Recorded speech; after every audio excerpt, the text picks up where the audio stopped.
देश और दुनिया की ताज़ा खबरों से जुड़े रहने के लिए सब्सक्राइब करें हमारे चैनल नेशनल थॉट्स को और बेल आइकन दबाना ना भूलें। बात चल रही है संस्कारों की। आम तौर के ऊपर जब भी बड़ों से बात होती है तो कहते हैं कि बच्चों में संस्कार नहीं है। क्या कहते हैं? आज के बच्चों में संस्कार नहीं है। और मैं उनसे पूछा करता हूं कि मुझे वो बड़े दिखा दो जिनमें संस्कार हैं। मुझे तो बड़े नहीं मिलते कहीं भी। बच्चे संस्कार कहां से सीखेंगे?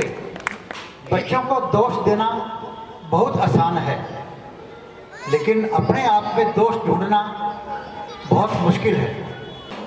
जय हो माता पिता की नारा ये बच्चे बहुत जोर से बोल रहे हैं। क्या हम बड़े लोग बोल रहे हैं इतने जोर से? अपने दिल पे हाथ रखें। क्या हम बड़े लोग जो आज बच्चों को कहते हैं संस्कार नहीं है, क्या वो अपने माता पिता की इतनी इज्जत करते हैं? दोष किसका? पत्तों को सींचने से, पत्तों को ठीक करने से वृक्ष का भला नहीं होता। बीमारी दूर होती है जड़ में दवाई देने से, जड़ को सींचने से ही वृक्ष बढ़ता है। जड़ कहां पर है? आज जो संस्कार नहीं है इसकी जड़ कहां पर है? बच्चे कहां से सीखते हैं? दो चीजों से बच्चे सीखते हैं।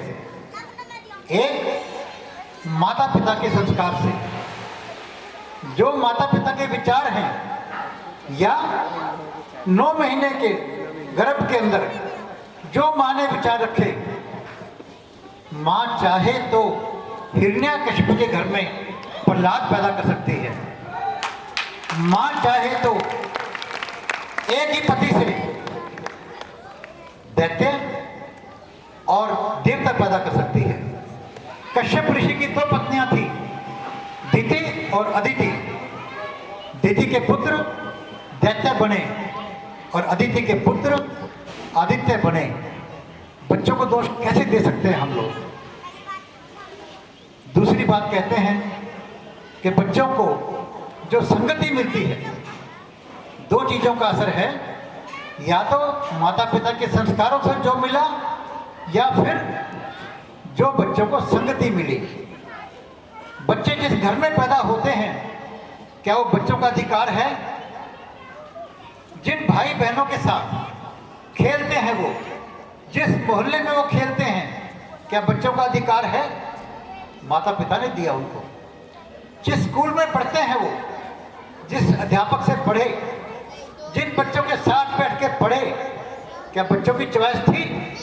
माता पिता देखते हैं कि किस स्कूल के अंदर अच्छी बिल्डिंग बनी है, किस स्कूल के अंदर एयर कंडीशन लगे हुए हैं, कौन सा स्कूल महंगा है। कोई माता पिता नहीं देखते कि किस स्कूल के अंदर बच्चों को संस्कार दिए जाते हैं, किस बच्चों को कहाँ पर इंसानियत और मानवता सिखाई जाती है। और दोष किसका? बच्चों का। विचार करें, दोष किसका है? जब मैंने ये बात कही तो एक महिला ने मुझसे कहा कि अंकल, जब बच्चे बड़े हो जाते हैं, 10वीं 11वीं क्लास के अंदर या कॉलेज में जाते हैं, तब हम क्या करें? देखिए, दिल्ली शहर में हम जाएं तो पोल्यूशन है। आजकल पोल्यूशन हर जगह पर है। हम ना नहाएं तो बिना कुछ किए घर में बैठे भी हमारे शरीर के ऊपर कालिख चढ़नी शुरू हो जाएगी। हम रोज नहाते हैं, दिन में कई बार अपने हाथ धोते हैं। तो जो विचारों का पोल्यूशन है, उसके लिए तो साबुन बच्चों को दे दो। क्या विचार किया हमने कि जो बच्चा बाहर से किसी पोल्यूशन को सीख कर आया, विचारों के पोल्यूशन को लेकर आया, उसकी साबुन कौन सी दें उसको? कभी विचार किया हमने? क्या विचार किया हम बच्चों के साथ बैठकर कोई अच्छी बातें करें? नहीं विचार किया हमने। वो साबुन कौन सी है? घर में लगा दीजिए महापुरुषों के चित्र, घर में रखिए मेज के ऊपर रामायण और गीता। हम रामायण को कपड़ों में बांध कर रखते हैं, कहते हैं हाथ धोकर हाथ लगाना। वो रामायण की पूजा करता है, रामायण को पढ़ता नहीं। वो क्यों ना हम रामायण की बात करें, क्यों ना हम गीता की बात करें। क्यों ना हम घर में महापुरुषों की बात करें। घर में बच्चा ले आया, मान लो किसी एक्टर्स की फोटो, अगर महापुरुषों की फोटो लगी हो, वहाँ स्वामी विवेकानंद की फोटो लगी हो, सुभाष चंद्र बोस की फोटो लगी हो, भगत सिंह की फोटो लगी हो, माँ लक्ष्मीबाई की फोटो लगी हो, तो बच्चा देखेगा उनको कि क्या मैं ऐसा बन सकता हूँ। बच्चा चाहता है बनना, बच्चा देखता है माता पिता की तरफ, पर हम करते क्या हैं, आम तौर के ऊपर हम बच्चों के सामने झूठ बोल रहे होते हैं और बच्चों को कहते हैं कि बेटा झूठ नहीं बोलना। हम बच्चों के सामने अपने माता पिता का अपमान कर रहे होते हैं और बच्चों से कहते हैं बेटा माता पिता का सम्मान किया करो। तो मेरा आप सबसे आग्रह है कि यदि बच्चों में संस्कार देने हैं तो हम अपने आप में संस्कार पैदा करें और बच्चों के अंदर संस्कार सिखाने के लिए कार्य करें, कोशिश करें। हर माता पिता का फर्ज है कि कुछ समय बच्चों के साथ बैठे और बातें करें, लेकिन हम अपनी संस्कृति भूल गए, बच्चों को क्या बताएंगे। श्री दिवालिया संघ क्या कर रहा है? श्री दिवालिया संघ के उद्देश्य को यदि एक लाइन में कहना हो, और मैं कहा करता हूं कोई भी काम करना हो हमें पता होना चाहिए क्या करना है और क्यों करना है। क्या करने से अधिक महत्वपूर्ण है क्यों करना है। एक व्यक्ति को 100 व्यक्तियों के मारने पर परमवीर चक्र मिल जाता है और उसी व्यक्ति को एक व्यक्ति के मारने पर फांसी हो सकती है। अंतर है क्यों किया, क्यों मारा। पहले व्यक्ति ने देश की रक्षा के लिए, मानवता की रक्षा के लिए 100 दुष्टों को मार दिया, उसे सरकार ने और समाज ने सम्मानित किया। और एक व्यक्ति ने आपसी रंजिश के कारण एक व्यक्ति को मार दिया तो अदालत ने उसको फांसी की सजा दे दी। क्यों करें? श्री दिवालिया संघ से क्यों जुड़े, ये जानना बहुत आवश्यक है। 2 कारण से। जो व्यक्ति चाहते हैं हम सुखी हों, आप चाहते हैं हम सुखी हों, चाहते हैं सभी सुखी हों, वो जुड़े जो चाहते हैं हम सुखी हों, जो चाहते हैं सब सुखी हों। सर्वे भवन्तु सुखिनः, सर्वे सन्तु निरामया, सर्वे भद्राणि पश्यन्तु, माँ कश्चित् दुख भाग भवेत्। श्री दिवालिया संघ की बात केवल उन लोगों के लिए है जो सबका भला चाहते हैं, सबको सुखी देखना चाहते हैं। अब सब सुखी कैसे हो, सब सुखी कैसे हो? तो श्री दिवालिया संघ ने इसके लिए एक ही बात कही कि प्रभु किस काम के लिए दुनिया में आते हैं। कहते हैं जब जब धर्म की हानि होती है, धर्म की पुनर्स्थापना के लिए मैं आता हूं और दुष्टों के विनाश के लिए मैं आता हूं। महाभारत के बाद कृष्ण भगवान से किसी ने कहा कि भगवान आप चाहते तो इतना मारकाट नहीं होती। भगवान कहते मैं कुछ नहीं करता भाई, मेरे चाहने से कुछ नहीं होता। मैं कैसे चाह सकता हूं कि मेरी बहन के वस्त्र हरण हो। फिर कहते हैं भगवान मैं आता हूं, क्या करता हूं? दुष्टों के विनाश करने के लिए मैं आता हूं, धर्म की स्थापना के लिए मैं आता हूं। और श्री दिवालिया संघ क्या कहता है एक लाइन के अंदर, हम राक्षसी वृत्ति को समाप्त करेंगे, हम राक्षसी वृत्ति को समाप्त करेंगे। क्यों? क्योंकि राक्षसी वृत्ति रहेगी जिस व्यक्ति के अंदर है वो स्वयं सुखी नहीं रहेगा, औरों को सुखी नहीं रहने देगा। जिस समाज के अंदर राक्षसी वृत्ति के लोग रहेंगे वो पूरे समाज को सुखी नहीं रहने देंगे। अब देख लीजिए इतिहास उठाकर, इतिहास को भूल मत जाइए। जो कौम इतिहास को भूल जाती है उस कौम का नाम इतिहास से समाप्त हो जाता है। गुरु गोविंद सिंह जी के बच्चों को दीवार में चुनवाया गया, क्या कसूर था? केवल राक्षसी वृत्ति वालों के कारण उनको दीवार में चुनवा दिया गया। गुरु तेग बहादुर को बलिदान देना पड़ा, क्यों?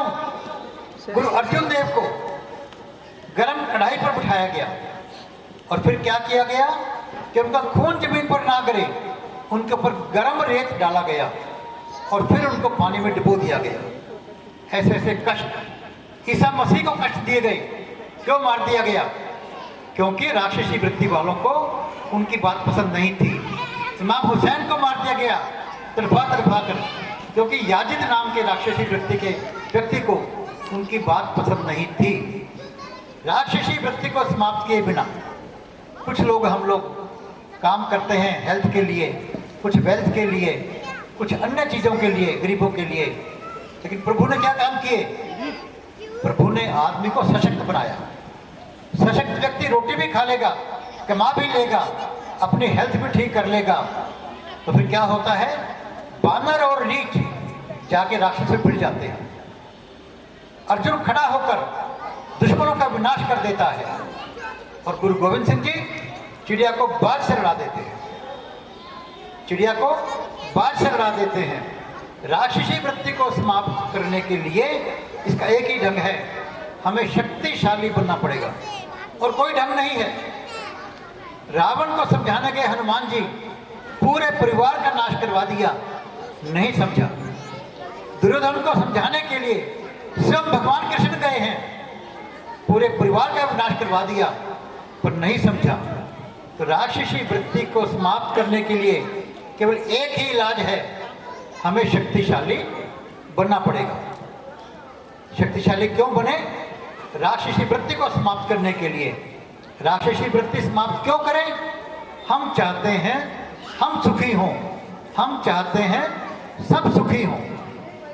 तो जो व्यक्ति चाहता है कि हम सुखी हों, जो चाहते हों सब सुखी हों, वो श्री दिवाकर संघ के इस कार्य के साथ लगें कि राक्षसी वृत्ति को समाप्त करने के लिए शक्तिशाली बनेंगे। शक्तिशाली कैसे बनता है व्यक्ति? शक्तिशाली बनने के दो ही ढंग हैं, आत्मबल और संगठन। आत्मबल और संगठन। आत्मबल बढ़ने से क्या होगा? महाराजा रणजीत सिंह के समय की बात है कि उनके राज्य में कुछ विदेशी आक्रमणकारी आ गए और जनता को तंग करने लगे। उन्होंने अपने सेनापति को बुलाया और पूछा, भाई क्यों नहीं रोका? कहता, महाराज वो 2000 आदमी हैं और हमारे सैनिक केवल 150 सैनिक थे। तो महाराजा रणजीत सिंह ने 150 सैनिक बुलाए और स्वयं चल पड़े और उन 2000 लोगों को मार के भगा दिया। आत्मबल था। आप सबने भी केसरी फिल्म देखी होगी, 21 लोगों ने 10,000 लोगों को हरा दिया। आत्मबल था। आत्मबल की बात करें, आप जैसे एक महिला फूलवासन देवी यादव, आप गूगल में पढ़ सकते हैं, बहुत गरीब घर में पैदा हुई। वो चाहती थी पढ़ना, तो स्कूल में गई वो खुद कि मैं पढ़ना चाहती हूँ। तो उसके अध्यापक ने कहा कि माता पिता को बुला कर लाओ। माता पिता आए तो माता पिता ने कहा कि हमारे पास तो ना पुस्तकों के पैसे हैं, ना ड्रेस के पैसे हैं, हम कैसे पढ़ा सकते हैं। छोटी उम्र में शादी हो गई, बच्चे हो गए, वो भी मजदूरी करती है और उसके घर वाले, उसके पति हैं, वो भी मजदूरी करते हैं, पर उसके अंदर एक आत्मबल जगा। उससे पहले एक बार वो मरने चल पड़ी तो उसकी बिटिया ने कहा कि माँ मैं जीना चाहती हूँ। तो उसने अपने वापस आ गई और अपने जैसी महिलाओं को खड़ा करना शुरू किया। उनका ग्रुप बनाया। आज उनके ग्रुप में 2 लाख महिलाएं हैं, 2 लाख। फूलवासन देवी का नाम आप पढ़ सकते हैं। और वो क्या करती हैं? अपने गांव के अंदर पहले शराब बंद करवाई। सारी महिलाएं लाठी लेकर रात को वृक्षों पर बैठती थी कि कोई शराब बेचने वाला हमारे गांव में ना आ जाए, कोई शराब पीकर सड़कों पर ना घूमे। जहां पता लगता था वो डंडे लेकर पहुंच जाती थी और उसको ठीक कर देती थी। उन्होंने कहा कि हम मक्खी से कमजोर तो नहीं हैं, हम सब बैठे हैं यहाँ पर, मान लो कोई अटैक हो जाए, बम चले, शायद हम भाग जाएं, लेकिन अगर मक्खियाँ आ जाए तो क्या मुकाबला कर पाएंगे? यदि मक्खियाँ मिलकर टूट पड़े तो हमारे पास भागने के अलावा कोई चारा नहीं। मैं शहद की मक्खी की बात नहीं कर रहा जो डंक मार देती है। साधारण मक्खियाँ भी टूट पड़े तो हमें भागने को भी स्थान नहीं मिलेगा। कहते हैं कि समाज के ऊपर, देश के ऊपर जो विपदा आती है, उनमें से एक विपदा है टिड्डी दल की। जैसे बड़ी विपदाओं को कहते हैं कि या तो वर्षा ना होना या वर्षा ज़्यादा होना, और एक ऐसी विपदा कहते हैं टिड्डी दल की। टिड्डी को बच्चा भी मार देंगे, लेकिन वो इतने ज़्यादा संगठन से आती हैं कि लोगों को अपनी फसलें बचानी मुश्किल हो जाती हैं। तो क्या हम मक्खी से कमज़ोर हैं हम लोग? क्या हम टिड्डी से कमज़ोर हैं? नहीं हैं। लेकिन एक ही बात है, हम संगठित नहीं हैं। हम हजारों लोगों की, करोड़ों लोगों की भीड़ होती है, पर हम संगठित नहीं हैं। संगठित क्यों नहीं? हमारे को बांट दिया गया, कभी रोमन कैथोलिक में आपस में बांट दिया गया, कभी शिया सुन्नी में बांट दिया गया, कभी ब्राह्मण क्षत्रिय वैश्य शूद्र में बांट दिया गया, जबकि हम तो एक परमपिता परमात्मा की संतान हैं। तो आत्मबल और संगठन किस चीज़ से मिलता है? आत्मबल मिलता है संस्कारों से, और संगठन होता है संस्कृति से। श्री दिवालय संघ ने 3 सिंपल संकल्प बनाए, बिल्कुल साधारण, जो आप सब अपने अंदर उतार सकते हैं, जिनके ऊपर आप चल सकते हैं। पहला संकल्प क्या है हमारा? हम माता पिता की सेवा करेंगे। कोई मुश्किल काम है ये? कोई पढ़ाई चाहिए आपको? कोई पढ़ा लिखा हो, अनपढ़ हो, शक्ल सुंदर हो ना हो, कोई गरीब हो, अमीर हो, कोई अपने को किसी भी जात का कहता हो, ऊंचा या नीचा, लेकिन वो माता पिता की सेवा कर सकता है। बहन बेटी का सम्मान करना है, पति पत्नी व्रत का पालन करना है। केवल इस संकल्प को पालन करने से आप में, आपके परिवार में संस्कार आने शुरू हो जाएंगे। आपके परिवार में धन संपत्ति आना शुरू हो जाएगी। अगर किसी को लगता हो मुश्किल, बताइए आप, क्या ये मुश्किल है? कर सकते हैं हम सब। इसीलिए हमने नारा दिया, जय हो माता पिता की, ताकि किसी भी धर्म के नाम पर अधर्म करने वाला व्यक्ति भी इसको इनकार नहीं कर सकता। धर्म के नाम पर बड़ा धर्म हुआ, कहते हम उस धर्म के हैं, उस धर्म के हैं, जबकि ये बिना जाने धर्म क्या है। धर्म क्या है? आज 26 नवंबर है, संविधान दिवस है। संविधान क्या होता है? वो नियम जिससे कि देश का कल्याण हो, देशवासियों का कल्याण हो। धर्म क्या है? वो नियम जिससे मानवता का कल्याण हो। धर्म और कुछ नहीं है, कोई पूजा पद्धति धर्म नहीं है। और यदि कोई धर्म का व्यक्ति धर्म का नाम लेकर ऐसी बात कहता है जिससे पूरी मानवता का कल्याण नहीं होता, तो समझ लो वो बहका रहा है, झूठ बोल रहा है। यदि कोई कहता है किसी पवित्र पुस्तक के अंदर ये बात लिखी है जो मानवता के कल्याण की बात नहीं करती, तो या तो उस पुस्तक में शब्दों में मिलावट कर दी गई, या हमने उसको समझा नहीं। कोई भी धार्मिक व्यक्ति यही बात करेगा जिससे मानवता का कल्याण हो। ये बात तो सब कर सकते हैं हम लोग। धर्म क्यों पालन करें? ताकि सब सुखी हो। यदि मानवता का कल्याण होगा तो हम सब सुखी होंगे, हम सुखी होंगे, सब सुखी होंगे। तो संस्कारों के लिए हमने पहला नियम दिया, माता पिता की सेवा, पति पत्नी व्रत का पालन, बहन बेटी का सम्मान। संस्कृति के लिए हम सब एक ही परमपिता परमात्मा की संतान हैं, हम सबके अंदर भगवान हैं, तो फर्क क्यों करें? हम किसी से भी भेदभाव नहीं करेंगे, तो हम सब इकट्ठे मिलकर चल सकेंगे, अपने अहंकार को छोड़ सकेंगे। जो व्यक्ति भगवान को मानता है उसको ये मानने का अधिकार ही नहीं है कि कोई छोटा है, कोई बड़ा है। तो इस एक बात को मानने से हमारे समाज के अंदर संस्कृति आ जाएगी और संगठन आ जाएगा। और तीसरा नियम, हम शक्तिशाली बनेंगे और राक्षसी वृत्ति को समाप्त करेंगे। कहते हैं लोग, क्या इस बातों से शक्तिशाली बन जाएंगे? कुछ लोग प्रश्न करते हैं कि क्या हम केवल बातों से शक्तिशाली बन जाएंगे? अरे पहले प्रण तो करो, अपने मन को शक्तिशाली तो करो। कहते हैं कि मन के जीते जीत है, मन के हारे हार। मन जीते जग जीत। अपने मन से शक्तिशाली बन जाओ तो टिटहरा समुद्र से लड़ सकता है। टिटहरे की कहानी आती है पंचतंत्र के अंदर कि समुद्र को उसने ललकार दिया और समुद्र को हरा दिया। मन से मजबूत हो। फूलवती वासन जो है वो मन से मजबूत थी। अरुणिमा सिन्हा, उसके पैर कट गए तो उसने अपने मन से मजबूत थी, तो पूरे विश्व की सारी चोटियों को जीत लिया उसने। और समीर बोस नाम का व्यक्ति, जिसके हाथ यहाँ से कटे हुए थे, उसको मैंने अपने पाँव के अंगूठे से चाय पीते देखा और बहुत सुंदर अक्षरों में पत्र लिखते देखा। मन से मजबूत होंगे तो आप पहाड़ को हिला सकते हैं, कुछ भी कर सकते हैं। तो मेरा आप सबसे निवेदन है और प्रभु से प्रार्थना है कि हम संकल्प लें, हम स्वयं शक्तिशाली बनेंगे, अपने बच्चों को शक्तिशाली बनाएंगे और हमारी जो बहन बेटियां हैं ये इसमें विशेष रोल अदा कर सकती हैं, क्योंकि यही हिरण्यकश्यप के घर में प्रहलाद पैदा कर सकती हैं। मेरा प्रभु से प्रार्थना है कि हम सबको प्रेरणा दे और शक्ति दे कि हम संस्कारवान हों, संस्कृतिवान हों और हम सब शक्तिशाली बनकर राक्षसी वृत्ति को समाप्त करें। बहुत बहुत प्रणाम, धन्यवाद। देश और दुनिया की ताजा खबरों से जुड़े रहने के लिए सब्सक्राइब करें हमारे चैनल नेशनल थॉट्स को और बेल आइकन दबाना ना भूलें।